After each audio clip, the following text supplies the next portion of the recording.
দাঁড়া আমি মায়ের ফোন দিতেছি। এই কাইলের সংসার আমি আর করবো না। মায়ের মিথ্যা কথা কইলেই আমি মুক্তি পাবো। হ্যালো হ্যালো, এ মা তুমি কই?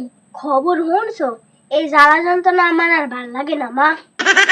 বাবু টাইঙ্গে গুলো ভিজে রয়েছে, রোদ উঠছে, এই এমন হুগা দিতে লইছি। কে কি হয়েছে? ও মা, মগো ঘরের শয়তানরা আইজ মোরে পাইছেন দিয়ে পিড়াইছে মা। কি হয়েছে? ও আইজ তোর গায়ে হাত দিয়েছে?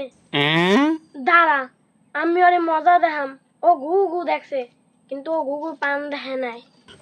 ও মা, তুমি যে হেডিং গো ফকিরের কাজ দিয়া মোরে ডিম্পো রান্না দিছিলা, এর পাহাড় মনে শেষ হয়ে গেছে মা। কার মাইয়ের গায়ে হাত দিয়েছে? তাই তোর শ্বশুর তোর শাশুড়ি এরা ফিরায় নাই? না মা, হেরা কেউ ফিরায় নাই।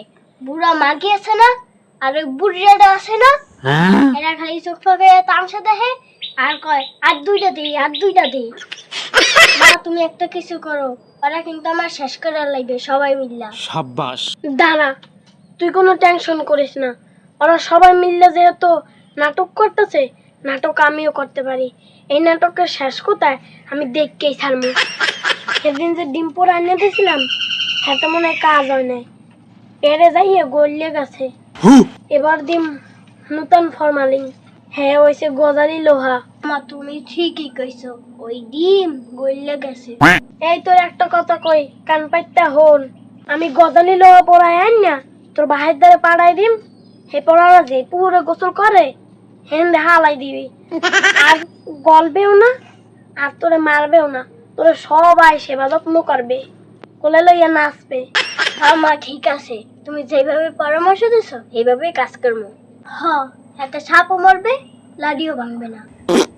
ও মা, তোমার মাথায় এত বুদ্ধি মা? আরে মা, বুদ্ধি আছে দেখেই তো তোর বাহিরে বলদ বানাই রাখছি। সংসার সংসার এত সহজ না। গাইস, ভিডিওটা করা আপনাদের বোঝানোর জন্য। মাইয়ের কথা শুন না, পরের পোলারে দোষী করেন না। মাইয়ের দোষ না পোলার দোষ, এটা যাচাই করে লাইয়েন।